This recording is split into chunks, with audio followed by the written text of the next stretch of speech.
కేంద్ర ప్రభుత్వం స్వీయ ఆధారిత భారతం పేరుతో ప్రత్యేకమైనటువంటి ప్యాకేజ్ ప్రకటించడం జరిగింది. 5 ప్రధాన సూత్రాలను ప్రామాణికంగా తీసుకొని 15 అంశాలతో కేంద్ర ఆర్థిక శాఖ మంత్రి నిర్మలా సీతారామన్ ఈ ప్రత్యేక 20 లక్షల కోట్ల రూపాయల ప్రత్యేక ప్యాకేజీకి సంబంధించినటువంటి ఏ రంగాన్ని ఏ విధంగా ఆదుకోబోతున్నాం అనే అంశాన్ని వెల్లడించడం జరిగింది.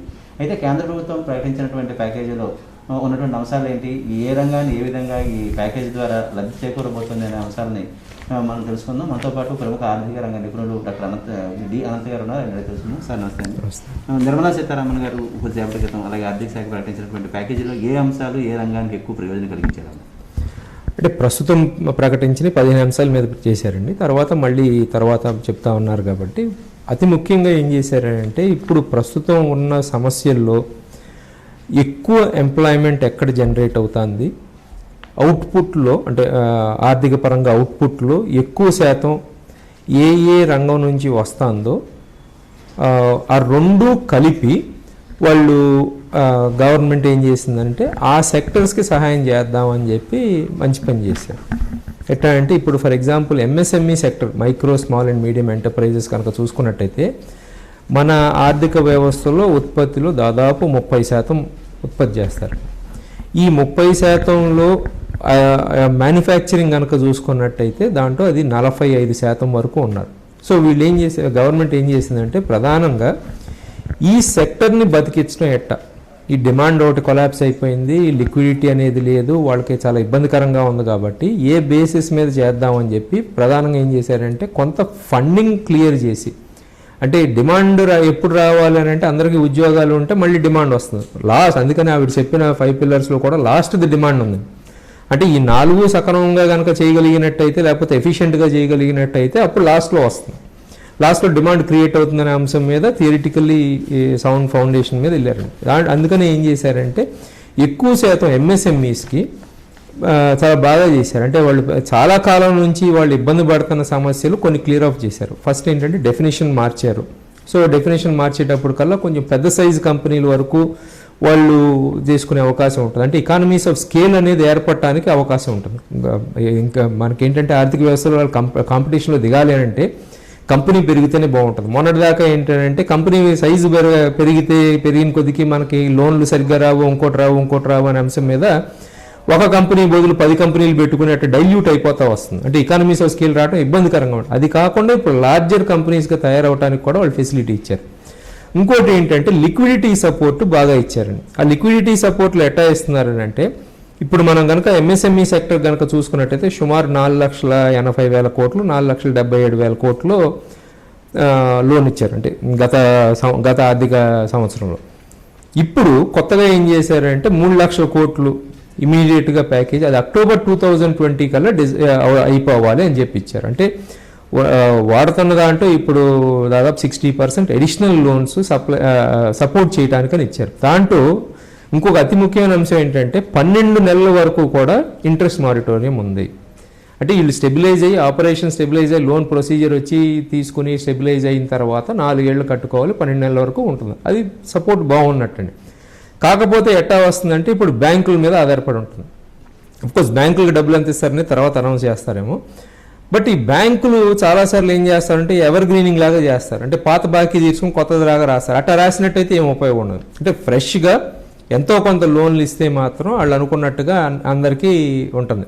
అట్లా కాకుండా బుక్ ట్రాన్సాక్షన్ లాగా చేసుకుని ఆ పాత అప్పు తీర్చేశారు మీరు, లేకపోతే పాత అప్పులో మీరు 50% తీర్చాలి, 50% తర్వాత ఇదిగోని తీసుకోండి అంటే మాత్రం అది ఇబ్బందికరంగా ఉంటుంది.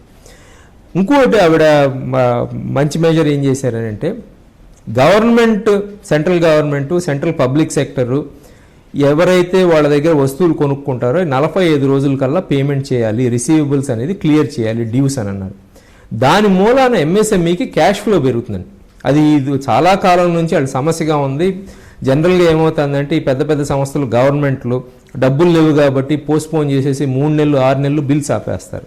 ఇప్పుడు ఆ బిల్స్ క్లియర్ అయితే కొంత ఇది ప్యాకేజీ కన్నా గవర్నమెంట్ ఇచ్చే లోన్ కన్నా అది వాళ్ళ సొంత డబ్బులు వస్తువులు అమ్మి వాళ్ళ లాభాలు అన్నీ వచ్చే దాంట్లో అది క్లియర్ ఆఫ్ చేయటానికల్లా ఇది ఇచ్చారు. కాబట్టి ఇన్ఫ్యాక్ట్ ఈ లోన్స్ అన్నిటికన్నా ఇది సెంట్రల్ గవర్నమెంట్ మాత్రమే కాదు స్టేట్ గవర్నమెంట్స్ కూడా చేసినట్టయితే ఎన్నో వేల కోట్లు, 10s of thousands of crores liquidity అనేది మళ్ళీ ఎంఎస్ఎంఈస్కి వస్తుంది. అంటే వాళ్ళకి ఇవ్వాల్సిన బాకీలు తీర్చేస్తామంటే డ్యూస్ కనుక క్లియర్ చేసినట్టయితే చాలా ఉపయోగకరంగా ఉంటుంది. సెంట్రల్ గవర్నమెంట్ వరకు స్టేట్ గవర్నమెంట్స్ని ఫోర్స్ చేయలేరు కాబట్టి సెంట్రల్ గవర్నమెంట్ వరకు మేము చేసేస్తాం అంటున్నారు. ఇది ఇంప్లిమెంటేషన్లో జరిగితే మాత్రం చాలా బాగుంటుంది. అట్లాగే ఇంకోటి ఏం చేశారంటే వాళ్ళు 50,000 కోట్లు పెట్టుకొని ఫండింగ్ లాగా ఈక్విటీ కూడా తీసుకుంటా ఉన్నారు. యాక్చువల్లీ ఇది చాలా క్రిటికల్ అవుతుందండి ఈ టైంలో. ఎందుకంటే ఎవరు పెద్ద పెద్ద కంపెనీలకు వెళ్తారు కానీ ఇప్పుడు పెద్ద సంస్థలు లేకపోతే పెద్ద కంపెనీ అందరూ డబ్బులు మార్కెట్లో ఫైనాన్షియల్ మార్కెట్స్లో నుంచి డబ్బులు రేజ్ చేయాలనుకుంటారు కాబట్టి చిన్న చిన్న వాళ్ళ వైపు ఎవరు రారు కాబట్టి అవసరం అయితే ఈక్విటీ కూడా మేము ఇవ్వడానికి రెడీగా ఉన్నాము అని చెప్పారు. దానివల్ల 2 అడ్వాంటేజెస్ ఉంటాయి. ఒకటి ఏమైనా ఎక్స్పాన్షన్ కేవలం ఈ 50,000 కోట్లు వాళ్ళు పక్కన పెట్టిన దాంట్లో ఈక్విటీ సపోర్ట్లో 10,000 కోట్లు ఎక్స్పాన్షన్ కోసం ఉన్నారు. 10,000 కోట్లు మిగిలిన ఏమైనా కొత్త వాళ్ళకి గట్ట ఇచ్చిన ఈ ఎక్స్పాన్షన్ కోసం పెట్టుకునే డబ్బుల్లో కనుక వస్తే ఈ కంపెనీస్ కనుక బాగుండి పెద్ద కంపెనీలుగా తయారైతే జనరల్గా ఏమవుతుందంటే మనం వ్యాపారాలు పెట్టినప్పుడు 100కి 90 వ్యాపారాలు ఇబ్బందులు ఫేస్ చేస్తాయండి. ఆ 10% లేకపోతే 5% వాళ్ళు మాత్రం బాగా సక్సెస్ అవుతారు.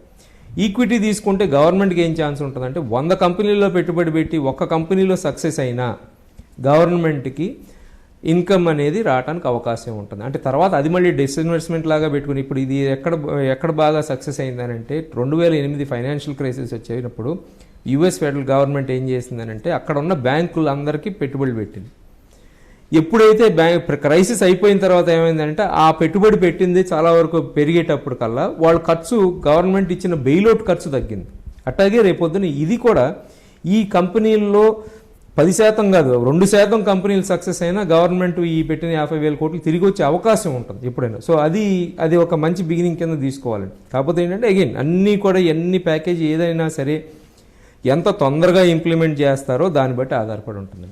అంటే దానితోడు ఈ చిన్న దాంట్లో కూడా పూచీకత్తులు లేకుండా రుణాలు ఇవ్వడం అలాగే ఇవన్నీ ఇవ్వడం కూడా ఎంతవరకు వీలు చేయవచ్చు? అంటే అది ఆల్రెడీ పూచీకత్తులు లేకుండా ఇవ్వటం అనేది బాగుంటుంది. కానీ జనరల్గా చూసుకున్నట్టయితే ఇప్పుడు దాకా ప్రధానమైన సమస్య ఎక్కడ వస్తుందంటే ఇప్పుడు మీరు ఆర్బీఐ గణాంకాలు చూసినా కూడా బ్యాంకుల దగ్గర డబ్బులు లేక కాదండి. ఇవాళ కూడా మీరు ఏప్రిల్ 24 స్టాటిస్టిక్స్ రిలీజ్ చేస్తే అంటే ఏప్రిల్ స్టాటిస్టిక్స్ రిలీజ్ చేస్తే ఆర్బీఐ బ్యాంకులు ఏం చేసినాయి అంటే దాదాపు ఆ వారం రోజుల్లో 22,000 కోట్లు ఆర్బీఐ దగ్గర పెట్టినాయి. అంటే అప్పు ఇవ్వటానికి వాళ్ళు ఇష్టంగా లేరు, అప్పు తీసుకునే వాళ్ళు కూడా లేకపోవచ్చు, అది కూడా వచ్చు. లేకపోతే అప్పు తీసుకునే వాళ్ళు లేకపోవడం కన్నా బ్యాంకులు ఇవ్వడానికి ఇష్టం లేవు కాబట్టి వెళ్ళి గవర్నమెంట్ బాండ్స్ కొంటున్నాయి. అందుకని రెపో రేట్లు లాంటివన్నీ తగ్గించుకుంటూ వస్తుంది ఆర్బీఐ. సో ఆ విల్లింగ్నెస్ అనేది రావాలండి. సో నేను అనుకోవటం కోలేటరల్ లేకుండా రూల్ ప్రకారం ఉన్నా అది ప్రాక్టికల్గా అది జరగదు. కోలేటరల్ లేకుండా ఇవ్వండి అని అంటే మాత్రం బహుశా బ్యాంకులు ఇవ్వకపోవచ్చు కూడా. ఎందుకంటే ఆల్రెడీ ఎగ్జిస్టింగ్ కోలేటరల్ ఉన్నాళ్ళు వాళ్ళు ఏమంటారంటే మేము ఎక్స్పాండ్ చేసి తీసుకుంటామని అంటారు. సో అది ఇప్పుడు పెద్ద ఇష్యూ అవ్వదండి. అంటే ఉన్న కోలేటరల్ ఉంటుంది కాబట్టి అది అప్పు తీరేదాకా ఎట్టాగో కోలేటరల్ తిరిగి ఇవ్వరు కదా, తీర్చరు కదా. అది అంటే ఏదైతే పూచీ ఉందో ఆ పూచీ మొత్తం 0 అయ్యేదాకా అది రిలీజ్ చేయరు కాబట్టి అది పెద్ద ఇష్యూ అవ్వదండి. ఇప్పుడు ఏంటంటే ఉన్న సంస్థలకి ఉన్న వ్యాపారాలు ఎంఎస్ఎంఈలని బతికించుకోవడంలో ప్రధానంగా ఫోకస్ పెట్టారనమాట. అది జాగ్రత్తగా చేసి ఎవర్ గ్రీనింగ్ కనుక అంటే ఎవర్ గ్రీనింగ్ మళ్ళీ పాత లోన్ కింద కొత్త లోన్ తీర్చేసినట్టు కొత్త లోన్ ఇచ్చినట్టు రాసుకోకుండా ఉంటే మాత్రం కంపెనీ ఎంఎస్ఎంఈలకి క్రెడిట్ వెళ్తుందండి. క్రెడిట్ వెళ్తే వాళ్ళు కొంత సర్వైవల్ ఛాన్సెస్ బాగా పెరుగుతాయి. అఫ్కోర్స్ ఏంటంటే 3-4 ఏళ్ళు కనుక రికవరీ లేకపోతే ఇబ్బంది అవుతుంది. బట్ అది తర్వాత కనీసం ఈ 6 నెలలు సంవత్సరం అన్నా వాళ్ళకి ఫస్ట్ ఇప్పుడు మనకేంటంటే లాక్డౌన్ ఎత్తేసిన తర్వాత కానీ లేకపోతే ఎత్తకపోయినా నెక్స్ట్ 6 months to 12 months బాగా క్రిటికల్ పీరియడ్ అండి, important period economy wise, health wise కాకుండా ఎకానమీ వైజ్. ఈ 9-12 నెలలు కనుక ఈ కంపెనీలు కనుక బతికి వాళ్ళు స్టెబిలైజ్ అయిపోయినట్టయితే వాళ్ళు చాలా వరకు నిలదొక్కుంటారు. కంపెనీలు ఈ ఎంఎస్ఎంఈలు స్టెబిలైజ్ అయినట్టయితే మళ్ళీ మీకు ఉద్యోగాలు అనేది పోకుండా ఉంటాయి. సో అన్ఎంప్లాయ్మెంట్ పెరిగితే మళ్ళీ కన్జంప్షన్ ఉండదు. సో ఇదంతా సైకిల్ని కంటిన్యూ చేయాలని చెప్పి ఫోకస్ పెట్టారు గవర్నమెంట్. తర్వాత ఈ రియల్ ఎస్టేట్ సంబంధించిన దాంట్లో రెరా నిబంధనలో మార్పు చేయడం అలాగే కాంట్రాక్టర్లకు ఊరటనిచ్చే కొన్ని నిర్ణయాలు కూడా తీసుకోవడం జరిగింది. ఇవి ఎంతవరకు ఈ సెగ్మెంట్ వైజ్ రెరా రిజిస్టర్డ్ వాళ్ళకి ఏంటంటే అది పనిష్మెంట్స్ లేకుండా ఉంటుంది కానీ డైరెక్ట్గా ఉండదండి. డైరెక్ట్గా ఎందుకంటే కన్స్ట్రక్షన్ సెక్టర్ అనేది కొంచెం టైం పడుతుంది. అన్నిటితో పాటు ఎకానమీ అన్నీ రికవర్ అయితే ఆటోమేటిక్ కన్స్ట్రక్షన్ సెక్టర్ రికవర్ అవుతుంది. దానికన్నా ఏంటంటే ఈ ఎన్బిఎఫ్సిస్ బాండ్స్ కొనటం అనేది మొట్టమొదటిసారిగా కొంటున్నారు డైరెక్ట్గా. అది ఒక ఇంపార్టెంట్ మెజర్ కింద తీసుకోవచ్చు. ఎందుకంటే మంచి కంపెనీలకి ఎట్టా ఎవరో ఒకళ్ళు ఎంతో కొంత 1%, 2%, 3% అన్న ఎక్కువైనా సరే డబ్బులు పెట్టుబడి పెట్టే వాళ్ళు ఉండొచ్చు. కానీ ఈ చిన్న చిన్న ఫైనాన్స్ కంపెనీలు ఊళ్ళల్లోనూ లేకపోతే lower level lower middle class లేకపోతే పూర్కి ఇచ్చేవాళ్ళకి ఎంఎఫ్ఐలు ఇటువంటి వాళ్ళందరికీ ఇచ్చేవాళ్ళకి అప్పు ఇచ్చేవాళ్ళు ఉండరు ఈ టైంలో. ఎందుకంటే అసలు పెద్ద వాళ్ళే తీసుకున్నప్పుడు వీళ్ళకి ఎవరు ఇస్తారు. సో దాదాపు 45,000 కోట్లు అట్లా పెట్టారు. డైరెక్ట్గా వాళ్ళ దగ్గర నుంచి బాండ్స్ కొనుక్కుంటుంది గవర్నమెంట్. సో అంటే వాళ్ళకి ఏంటంటే ఈ కాస్ట్ కూడా తగ్గిపోతుంది. ఇప్పుడు బ్యాంకుల చుట్టూ తిరిగో ఇది కాకుండా ఆ స్కీమ్లో నుంచి ఏదో ఎక్స్ అమౌంట్ కావాల్సిన అమౌంట్ ఏ సెగ్మెంట్కి ఇస్తున్నారు ఎంఎఫ్ఐలు అంటే బాగా అట్టడుగు వర్గాలకు ఇస్తూ ఉంటారు కాబట్టి అప్పులేని వాళ్ళకి కొంచెం క్యాష్ ఫ్లో వెళ్తూ ఉంటుందండి. ఇప్పుడు క్యాష్ ఫ్లో లివరేజ్ చేసుకుని వీళ్ళు ఇది చేసి మళ్ళీ సెక్యూరిటైజేషన్ చేసుకుంటూ ఉంటే ఏంటంటే ఈ 45,000 కోట్లకి దాని మల్టిప్లేయర్ ఎఫెక్ట్ ఉంటుంది కాబట్టి అది బాగుంటుంది. ఇమీడియట్గా ఏంటంటే ఎకానమీలోకి క్రెడిట్ మూవ్ అవుతుంది. ఆ డబ్బులు మూవ్ అయితే అప్పు వాళ్ళకి లిక్విడిటీ మూవ్ అయితే కనుక వ్యాపారం చేసుకోవడానికి అవకాశం ఎక్కువ ఉంటుంది. అది ఫోకస్ అండి. అలాగే టీడీఎస్ సంబంధించింది కూడా 20% వరకు కొంత మినహాయింపు ఇవ్వడం వల్ల ఈ డైరెక్ట్ ట్యాక్స్ పేయర్స్ వాళ్ళకి ఎలాంటి బెనిఫిట్ ఉంటుంది? అవన్నీ పెద్ద ఇది ఉండదు. ఎందుకంటే ఇవన్నీ ఏంటంటే ఒకవేళ పెద్ద కంపెనీలకి వాటికి బాగుంటుంది కానీ అంటే వాళ్ళకి అడిషనల్ మెజర్ కింద చేపట్టారండి. ఈపీఎఫ్ ఏంటంటే ఈపీఎఫ్లో ఆర్గనైజ్డ్ సెక్టర్ ఏదైతే ఉందో అంటే సుమారు 9 to 10% of labour force organised అండి, మిగిలింది అన్ఆర్గనైజ్ సెక్టర్లో ఉన్నారు. సో ఈ ఈపీఎఫ్ఓలో ఉన్న వాళ్ళందరికీ కూడా ఈపీఎఫ్ లాంటి లేకపోతే పెద్ద కంపెనీలు అన్నిటికీ ఏంటంటే రిజిస్టర్డ్ కంపెనీస్ అన్నిటికీ టీడీఎస్కి వాటికి ఉపయోగపడతాయి. బట్ మనం చూసుకోవాల్సింది ఏంటంటే ఇక్కడ స్మాల్ అండ్ మీడియం ఎంటర్ప్రైజెస్లో జరిగే వీటన్నిటికీ వాటిని బతికించుకుని ఇన్ఫార్మల్ సెక్టర్ని బతికించుకుని అగ్రికల్చర్ని బతికించుకునే కార్యక్రమం కనుక జరిగినట్టయితే గవర్నమెంట్కి ఎకానమీకి ఆర్థిక వ్యవస్థకి బాగుంటుంది. అంటే నిలదొక్కునే అవకాశాలు ఎక్కువ ఉంటాయి. గ్రోత్ అంటారు తర్వాత వస్తుంది. అసలు ఫస్ట్ నిలదొక్కుంటే తర్వాత గ్రోత్ సంగతి ఆలోచించండి. సో అందుకని ఏం చేస్తానంటే ఫస్ట్ ఇచ్చిన అట్లాగే నెక్స్ట్ ఫేజ్లో కనుక ఏమన్నా ఈఎంఐ మారిటోరియం లాంటివి కూడా ఈఎంఐ మారిటోరియం పెంచడం అట్లాగే ఈఎంఐ గడువు పెంచినట్టయితే బాగుంటుంది. అంటే 30 రోజుల నుంచి 45 రోజులు కనుక చేసినట్టయితే ఎన్పిఏ లాగా ఒక 6 నెలల పాటు బోరోవర్స్ వాళ్ళకి బాగుంటుంది. అంటే సర్వీస్ సెక్టర్లో అది ఇంపార్టెంట్ అయిపోతుంది. అటువంటివి ఉపయోగపడతాయి గవర్నమెంట్ వాళ్ళు ఇచ్చిన మెజర్స్లో. కాకపోతే ఇవన్నీ కూడా ఏంటంటే సబ్జెక్టు కండిషన్ మనీ అవైలబిలిటీని బట్టి కూడా చాలా వరకు ఆధారపడి ఉంటాయండి. అది రావాలి. ఎన్బిఎఫ్సిస్ ఈ బ్యాంక్స్ వీటి స్టెబిలిటీ కనుక ఉన్నట్టయితే వ్యాపారాలు స్టెబిలైజ్ అయినట్టయితే ఎంతో కొంత అవి కూడా స్టెబిలైజ్ అవుతాయి. సో ఎంత ఏంటంటే మ్యాక్రో లార్జర్ బిజినెస్ సైకిల్ని స్టెబిలైజ్ చేసే కార్యక్రమం పెట్టుకున్నారు వాళ్ళు government. It's good thing and మంచిదన్నమాట.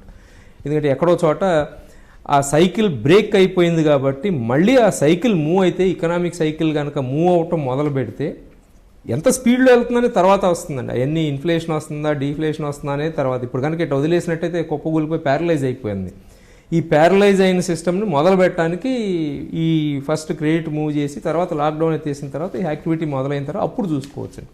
కేంద్ర ప్రభుత్వం కూడా ఈ 200 కోట్ల రూపాయల లోపు సంబంధించిన దాంట్లో గ్లోబల్ టెండర్లు కూడా తీసుకునే అవకాశం కూడా కల్పించింది. దీనివల్ల అవన్నీ సెకండరీ ఫేజ్లో బాగుంటాయండి. అంటే అది యాక్చువల్గా ఏంటంటే అది డిమాండ్ వాళ్ళకి పెద్ద కంపెనీలకి ఏంటంటే ఇప్పుడు ఇటువంటి సమయంలో ఏమవుతుందంటే జనరల్గా ఈ పెద్ద కంపెనీలు కూడా చిన్న టెండర్లు వేసేట్టు మొదలు పెడతాయండి. అది లేకుండా అది కట్టడి చేశారు. ఇప్పుడు పెద్ద కంపెనీ ఏమన్నా మెషిన్లు పెట్టి పెద్ద ప్లాంట్లు పెట్టి 1000 టన్నులు ప్రొడ్యూస్ చేసే కంపెనీ ఉదాహరణ తీసుకోవాలంటే స్టీల్ ప్లాంట్లో స్టీల్ అథారిటీ ఆఫ్ ఇండియా వచ్చి 200 కోట్లు కాంట్రాక్ట్ వేస్తే చిన్న వాళ్ళు కంపీట్ అవ్వలేరు కదండి. సో అట్లా స్టీల్ అథారిటీని చేస్తుందని కాదు, బట్ ఉదాహరణ గవర్నమెంట్ కంపెనీ కాబట్టి ఆ ఉదాహరణ ఇచ్చాం. అటువంటి వాళ్ళు రాకుండా వీళ్ళకి ఏంటంటే అప్పుడు ఎంతసేపు ఆర్డర్లన్నీ వాళ్ళు ఇప్పుడు ప్రైస్లో వచ్చేటప్పటికి ఇప్పుడు పెద్ద కంపెనీలు కూడా గ్లోబల్ టెండర్ వచ్చి పెద్ద కంపెనీలు పార్టిసిపేట్ చేసాయి అనుకోండి, వాళ్ళు ఇచ్చిన ప్రైస్కి చిన్న పరిశ్రమలు ఇవ్వలేవు. ఎందుకంటే వీళ్ళ కాస్ట్ ఎక్కువ ఉంటుంది కాబట్టి. సో వాళ్ళతో కంపీట్ అవ్వలేరు, ఆర్డర్స్ వీళ్ళకి రావు. పెద్ద కంపెనీలు ఇప్పుడు ఏంటంటే ఏదో ఒక ఆర్డర్ కదా మన ప్లాంట్ రన్ అవుతూ ఉంటుందనే ఆలోచనలో వాళ్ళు ఇస్తారు. సో అది కట్టడి చేయడానికని పెట్టారు. సో అది అడిషనల్ పాయింట్ కింద తీసుకోవచ్చు అంటే ఫండమెంటల్ సర్వైవల్ పాయింట్ కింద అది నెక్స్ట్ ఫేజ్లో వస్తుంది. అంటే గవర్నమెంట్ ఖర్చు పెట్టే వాటిలో గవర్నమెంట్ కాంట్రాక్ట్స్ వాటిలో ఉపయోగపడుతుంది అది. బట్ గవర్నమెంట్స్ ఎంత ఖర్చు పెట్టగలవు అనేది అది సెకండరీ పాయింట్. అది బహుశా నెక్స్ట్ ఏమన్నా ఇస్తూ ఉంటే ఇప్పుడు డిస్కామ్లకి 90,000 కోట్లు ఇచ్చారు. సో వాళ్ళు పర్చేజెస్ చేయాలి. వాళ్ళ పర్చేజెస్ కూడా ఇవన్నీ వర్తించినాయి అనుకోండి, అది బాగుంటుందంట. కాకపోతే తక్కిన నెక్స్ట్ స్టేజ్లో ఈ స్టేట్ గవర్నమెంట్స్ ఇవన్నీ కూడా సేమ్ ప్యాటర్న్ ఫాలో అయినట్టయితే అప్పుడు ఎక్కువ ఉంటుంది. ఎందుకంటే సెంట్రల్ గవర్నమెంట్ ఖర్చు పెట్టేది కొంత మాత్రం ఖర్చు పెడుతుంది. మిగిలిన స్టేట్ గవర్నమెంట్స్ లోకల్ గవర్నమెంట్స్ ఖర్చు పెడతాయి. సో వాటికి మళ్ళీ డిఫరెంట్ డైనమిక్ ఉంటుంది. అందరూ సేమ్ ప్రొసీజర్ ఫాలో అయితే మాత్రం బాగుంటుంది. తర్వాత ఎంఎస్ఎంఈలకి ఏదైతే బెనిఫిట్స్ ఇస్తున్నారో అది ఎన్పిఏ ఉన్న వాటికి కూడా వర్తింపజేయబోతున్నాం అని కూడా దీన్ని ఎలా చూడాలి? అది మంచిదండి. ఎందుకంటే ఇప్పుడు ఎన్పిఏ నామ్ ప్రకారం అది ప్రస్తుతానికి అంటే జూలై వరకు అయితే ఆ ప్రాబ్లం ఉండదు, బట్ లోన్ మారిటోరియం వల్ల. బట్ తర్వాత అయినా సరే ఎన్పిఏలు వస్తున్నప్పుడు జనరల్గా ఏంటంటే ఎన్పిఏ ఉన్నప్పుడు వీళ్ళు ఇంప్లిమెంట్ చేయగలరా లేదా అనేది ప్రాక్టికల్గా బిజినెసెస్కి కొన్నిసార్లు డిస్క్వాలిఫై చేయించేస్తారు. సో ఈ ఆర్డర్ ఇప్పుడు ఏంటంటే క్లోజ్ అయిన కంపెనీలని అసలు ఎలిజిబిలిటీ లేదని అంటే అసలు ఇంకా క్లోజ్ అయిపోతాయి. అసలు మొత్తం ఎప్పుడు కూడా అది రికవర్ అయ్యే పరిస్థితి ఉండదు. అందుకని ఏంటంటే ఇబ్బందులు ఉన్నప్పుడు ఇప్పుడు సంవత్సరం నుంచి లోన్ కట్టినాళ్ళు 2 సంవత్సరాల నుంచి లోన్ కట్టినాళ్ళు కూడా ఇంకొక అవకాశం ఉందంటే సెకండ్ ఛాన్స్ ఒకటి వస్తుందన్నమాట, కంపెనీకి వచ్చే అవకాశం ఉంటుంది. అందుకని అది ఎట్లా అయిపోయిందంటే ఈ మెజర్స్ అన్నీ కూడా ఏంటంటే సమస్యను పోస్ట్పోన్ చేసినారు, సమస్యను పోస్ట్పోన్ చేసి లిక్విడిటీ పంప్ చేస్తున్నారు.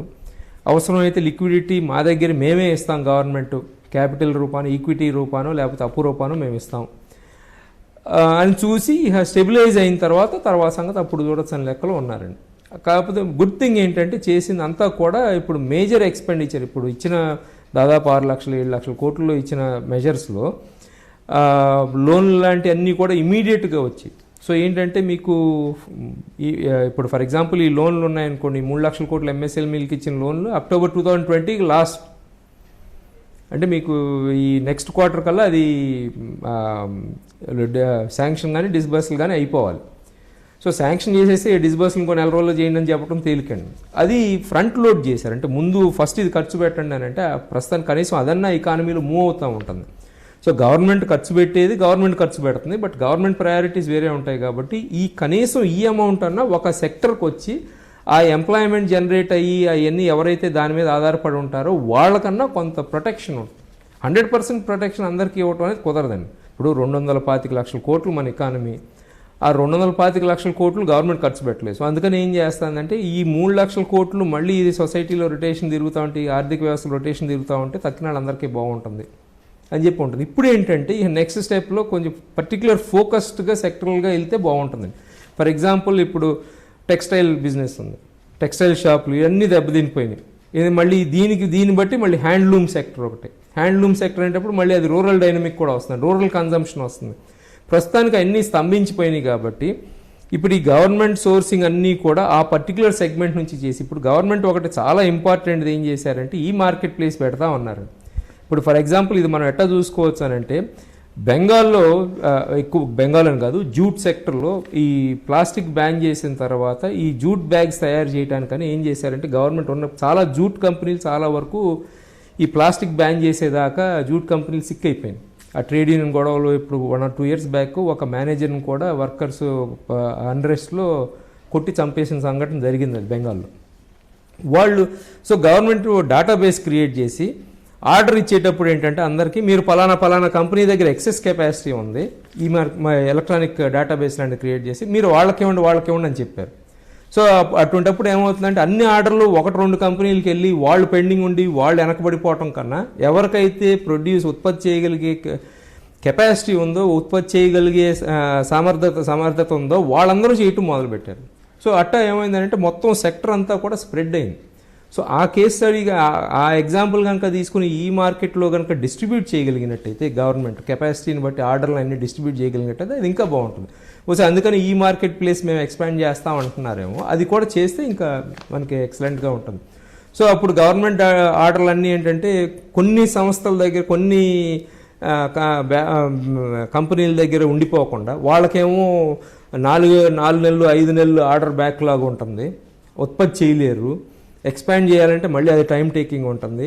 ఆర్డర్లు వచ్చిన వాళ్ళకి ఎక్కువ వచ్చి అసలు లేని వాళ్ళేమో సిక్ అయిపోయి నాశనం అయిపోయి వర్కర్స్ అందరూ ఇదైపోవటం మూలాన అట్టా లేకుండా స్ప్రెడ్ అవుట్ చేయగలిగే అవకాశం ఉంటుంది మనకి. అది ఉంటే బాగుంటుంది అనుకుంటున్నాను. తర్వాత ఈపీఎఫ్ పరిధిలోకి వచ్చేటువంటి కంపెనీలు ఏవైతే ఉన్నాయో వాటికి 3 నెలల పాటు పీఎఫ్ కూడా మేమే కడతామని ప్రభుత్వం ప్రకటించడం కూడా జరిగింది. అది మంచి మెజర్ అండి. అంటే ఇప్పుడు ఏంటంటే ఈ ప్రతి రూపాయి ఇంపార్టెంట్ కాబట్టి ఈ ప్రతి రూపాయి వాళ్ళకి ఎట్టాగొట్ట వెళ్ళాల్సిన ఎంత సేవ్ చేయగలిగితే అంత మంచిది అనమాట. అంటే ఆ మెజర్లో అది అవటానికి పెద్ద ఎక్కువ లేదు. ఈపీఎఫ్ ఇదంతా చూసుకుంటే 10,000 కోట్లు ఎంత ఉందండి. అది కాకపోతే నంబర్ ఆఫ్ పీపుల్ బెనిఫిట్ అవుతారు, ఎంతో కొంత డబ్బులు మిగిలిపోతాయి. మినిస్టర్ గారే చెప్తున్నారు ఎంతో కొంత డబ్బులు చేతిలో మిగులుతాయి కాబట్టి వాళ్ళకు ఉంటుంది, అడిషనల్ లిక్విడిటీ లాగా ఆ కంపెనీ చేతిలో ఉంటుందని మేము కడతాం అంటున్నారు. అంటే గవర్నమెంట్ ఆ రెస్పాన్సిబిలిటీ టేక్ ఓవర్ చేసింది. సో అది బాగుంటుందండి. అది ఏంటంటే అది ఇచ్చింది 3 నెలలు 6 నెలలు అన్నా 3 నెలలు పెంచారు అంటే అవసరమైతే ఇంకా 3 నెలలు పెంచుకోవడానికి సిద్ధంగా ఉన్నట్టే కదా అది.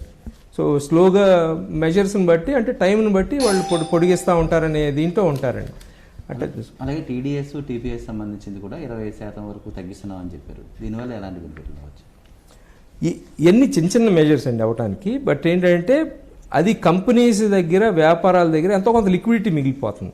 సో ఆ లిక్విడిటీ మిగల్చడం అనే దాని మూలాన ఏంటంటే ఎక్కడో చోట ఇది అడిషనల్గా ఉపయోగపడచ్చు. ఇప్పుడు రా మెటీరియల్ కొనుక్కోవటానికో లేకపోతే ఇంకోటి కొనుక్కోవటానికో వాళ్ళకి అవకాశం ఉంటుందనే ఆలోచనలో గవర్నమెంట్ ఎక్కువగా ఏం చేసిందనంటే వాళ్ళు ఎక్కడెక్కడైతే ఇబ్బంది పడుతున్నారో కంపెనీస్ వాళ్ళు దానికి సంబంధించి వాళ్ళు పెట్టడం మొదలుపెట్టారనమాట. అది చాలా అతి ముఖ్యమైన అంశం గవర్నమెంట్కి. ఈ చిన్న చిన్న మెజర్స్ లాగా కనపడదు, అంటే పెద్ద ఎకానమీ కాబట్టి అది చిన్న మెజర్లా కనపడుతుంది. బట్ సపోజ్ ఒక 5 కోట్లు కట్టాల్సిన కంపెనీ సంస్థ ఏదన్నా ఉందంటే అది ఆ 5 కోట్లు కనుక గవర్నమెంట్కి ఈపీఎఫ్కో గవర్నమెంట్ కట్టుకుంటున్నట్టయితే కనుక అది ఆ 5 కోట్లు వాళ్ళు వ్యాపారంలో వాడుకోవడానికి ఆస్కారం ఉంటుంది. సో దానివల్ల ఈ చిన్న మెజర్స్ కూడా ఏంటంటే అడిషనల్ పాయింట్స్ అండి అవన్నీ మనకి. దానివల్ల కొంత ఆర్గనైజ్ సెక్టర్లో ఉన్నాళ్ళు ఉంటుంది. సెకండ్ ఏంటనంటే అది ఏం చేశారంటే లాస్ట్ టైం 15,000 రూపాయల కింద వాళ్ళకి మాత్రమే అని అన్నారు. అంటే 15 ఇప్పుడు 100 ఎంప్లాయీస్ బిలో ఉన్న వాళ్ళకి 15,000 జీతం కన్నా తక్కువ ఉన్న వాళ్ళకనే అంటారు. అది పెద్ద ఎక్కువ మంది ఉంటారు కాబట్టి ఇప్పుడు ఏం చేశారంటే ఆల్ ఎంప్లాయీస్కి అని చెప్పి పెంచారన్నమాట. సో ప్రతి small and medium enterprise benefit అవుతుంది అట్లా పెట్టుకున్నారు. అంటే ఈ ప్రత్యేకంగా మొత్తంగా చూస్తే ఎంఎస్ఎంఈలతో పాటు ఇతర రంగాలు వేటికి ఈ ప్యాకేజీల ద్వారా ప్రయోజనం పొందే అవకాశం? అంటే ఒకటండి ఫస్ట్ మోస్ట్ ఇంపార్టెంట్ ఏంటంటే ఎంఎస్ఎంఈలు ఆటోమేటిక్గా ఉంది. ఎంఎస్ఎంఈలతో పాటు ఏం చేశారంటే housing finance sector NBFCs, housing finance అని కదా ఎన్బిఎఫ్సిస్, హౌసింగ్ ఫైనాన్స్, ఎంఎఫ్ఐస్, దాంట్లో కూడా పెద్ద ఎన్బిఎఫ్సిస్ కాకుండా చిన్నట్లు. ఎందుకంటే మనం గత 2 ఏళ్లలో కనుక చూసినట్టయితే బ్యాంకులకు వాళ్ళకు ఉన్న ఇబ్బందుల వలన వాళ్ళు అప్పు ఇవ్వలేకపోయిన పరిస్థితుల్లో బ్యాంకుల దగ్గర నుంచి అప్పు తీసుకుని ఎన్బిఎఫ్సిస్ ఎక్కువగా లెండింగ్ చేసింది. ఈ కన్జ్యూమర్ భూము లాస్ట్ 2 years 3 years అంతా కూడా కన్జ్యూమర్ భూము, వెహికల్ లోన్స్ ఇవన్నీ వచ్చినాయి. అంటే సెకండ్ హ్యాండ్ వెహికల్స్ అని బ్యాంక్స్ తక్కువ చేస్తాయి. సో అవన్నీ ఫైనాన్స్ చేసి ఎంతో కొంత ఆర్థిక వ్యవస్థ స్లోడౌన్లో కూడా మనకి నడుస్తూ ఉందంటే అది ఎన్బిఎఫ్సిస్ పాత్ర బాగా ఎక్కువ ఉంది. అందుకని ఏం చేశారంటే ఈ ఎన్బిఎఫ్సిస్ ఇబ్బందులు పడకుండా అవి మూసేయకుండా, ఎందుకంటే ఇప్పుడు ఎన్బిఎఫ్సిస్ ఏం చేస్తాయంటే డబ్బులు బ్యాంకుల దగ్గర తీసుకుని వాళ్ళు ఏదో కొంత మార్జిన్ ఎక్స్ట్రా వేసుకుని లెండింగ్ చేస్తారు. ఆ ఎన్బిఎఫ్సి పోయిందంటే బ్యాంక్ పోయినట్టే, అంటే బ్యాంక్ పోవటం అంటే ఎన్పిఏ పెరిగినట్టే. సో అందుకని ఏం చేశారంటే ఈ ఎన్బిఎఫ్సిస్ ఆపితే ఏంటంటే కిందకి మనీ ఫ్లో ఉంటుంది, అప్పు పుడతా ఉంటుంది ఏ సెక్టర్ అయితే ఉంటుంది. సెకండ్ ఏంటంటే కింద కన్జ్యూమర్కి లిక్విడిటీ ఉండటమే కాకుండా అటు బ్యాంకింగ్ సంస్థకు కూడా కొంచెం టెంపరీగా రిప్రీవ్ లాగా ఉంటుంది. ఇప్పుడు గవర్నమెంట్ ఇచ్చి లోన్ అంటే లోన్ టర్మ్స్ అండ్ కండిషన్స్ బట్టి ఉంటుంది. సపోజ్ మామూలు లోన్ లాగా టర్మ్ లోన్ లాగా ఒక 5 ఏళ్ల పాటు 7 ఏళ్ల పాటు ఇచ్చారనుకో, 7 ఏళ్ల పాటు వీళ్ళు వ్యాపారం చేసుకుని స్లోగా రికవర్ చేసుకునే అవకాశం ఉంటుంది కదా. అట్టా మనం ఏంటంటే ఎన్బిఎఫ్సిసి ఉందని అంటే ఫైనాన్స్ సెక్టర్కి అంతా చాలా వరకు చిన్న ఫైనాన్స్ కంపెనీలకి ఉపయోగపడుతుంది. చిన్న ఫైనాన్స్ కంపెనీలు అనేది మనం వాటి ఇంపాక్ట్ ఎట్టా ఉంటుందని అంటే పెద్ద పట్టణాల్లో ఉండకపోవచ్చు, కాకపోతే చిన్న వాళ్ళలోకి వెళ్తే వాళ్ళే ఎక్కువ చేస్తూ ఉంటారు బిజినెస్లు. అట్లాగే ఎంఎఫ్ఐలు ఉన్నాయి. ఎంఎఫ్ఐలు మొత్తం మీకు ఒక 20,000 కోట్లు కనుక చూసుకున్నట్టయితే వాళ్ళు ఎన్నో వేల మందికి లోన్స్ ఇస్తూ ఉంటారు. సో అట్టా వాళ్ళకి ఆ బెనిఫిట్ ఉంటుంది. లోవర్ బాటమ్ లెక్కలో బాటమ్ 20% 40% ఆఫ్ ఎకానమీని డీల్ చేసే వాటిలో డీల్ చేశారు. బాటమ్ 50% అనుకోండి, ఆ బాటమ్ 50%కి ఉపయోగపడేటట్టు పెట్టుకున్నారు. అంటే ప్రధానమంత్రి గారు ప్రకటించినటువంటి 20 లక్షల కోట్ల రూపాయల భారీ ప్యాకేజీలో ఈరోజు ఆర్థిక శాఖ ప్రకటించిన అంశాలు ఎంతవరకు ఇది ప్రభావితం చూపించవచ్చు? అలాగే ఇంకా లాక్డౌన్ కొనసాగించే పరిస్థితున్న నేపథ్యంలో ఇంకా చేస్తామని అంటున్నారు. సో ఇప్పుడు ఇవాళ దీన్ని ఎంతవరకు చూడవచ్చు? అంటే ఒకటండి 20 లక్షల కోట్లు ప్రధానమంత్రి గారు ఏమన్నారంటే 2020లో అన్నారు, ఇవాళ ఒక రోజే అనలా. సో 2020 అని అంటే 2020 క్యాలెండర్ ఇయర్ అంటే ఇప్పుడు నుంచి April 1 నుంచి నెక్స్ట్ మార్చ్ దాకా, క్యాలెండర్ ఇయర్ అంటే జనవరి నుంచి ఇప్పుడు దాకా డిసెంబర్ దాకా ఇచ్చే ప్యాకేజీలు అవ్వచ్చు, లేదనంటే ఫైనాన్షియల్ ఇయర్ అంటే ఏప్రిల్ 1 నుంచి తీసుకెళ్ళి మార్చ్ దాకా అనే లెక్కలో ఉండొచ్చండి. సో అందుకని అది ఒకే రోజు అయిపోతుందనే లెక్కలో మాత్రం అనుకోవటానికి ఫస్ట్ ఏంటంటే 20 లక్షల కోట్లు 10% ఆఫ్ జీడిపి వరకు మేము ఖర్చు పెట్టడానికి రెడీగా ఉన్నామని ప్రధానమంత్రి గారు చెప్పి ఖర్చు పెడతామన్నారు. సో ఏ రూపాన వస్తుందనేది అన్నీ ఒకే రోజు డిక్లేర్ చేయాల్సిన అవసరం కూడా ఉండదు. స్లోగా ఎట్టా ఉంది, ఇప్పుడు లాక్డౌన్ ఎత్తున్నారు ఫర్ ఎగ్జాంపుల్, స్లోగా యాక్టివిటీ మొదలైంది. ఎట్లాగంటే ఎలక్ట్రిసిటీ కన్జంప్షన్ పీక్ డిమాండ్ తీసుకున్నారనుకోండి, 12వ తారీఖు మే 2020 మే 12వ తారీఖు మే 2019కి కనుక చూసుకున్నట్టయితే 20% డౌన్ ఉంది ఎలక్ట్రిసిటీ పీక్ డిమాండ్ ఈ గత సంవత్సరంలో మే 12 నుంచి. కానీ మార్చి 30వ తారీఖు నుంచి మే 12 వరకు 2020 కనుక చూసుకున్నట్టయితే ఆ డౌన్లో నుంచి ఒక 15% పెరిగింది. సో అంటే స్లోగా ఇండస్ట్రియల్ ఎలక్ట్రిసిటీ కన్జంప్షన్ పెరుగుతుందంటే ఇండస్ట్రియల్ యాక్టివిటీ, ఎకనామిక్ యాక్టివిటీ వస్తున్నట్టు. ఇది ఎట్టా పెరుగుతుంది ఏంటి అని చూసి దాన్ని బట్టి వీళ్ళు చేయడానికి అవకాశం ఉంటుంది. అది ఇది ఆర్థిక రంగ నిపుణుడు అనంత్ గారి అభిప్రాయం. కేంద్ర ప్రభుత్వం పెంచిన ప్రత్యేక ప్యాకేజీకి సంబంధించి విజయవాడ నుంచి కెమెరామెన్ నాగేంద్రతో శ్రీనివాస్ మోహన్, ఈటీవీ న్యూస్.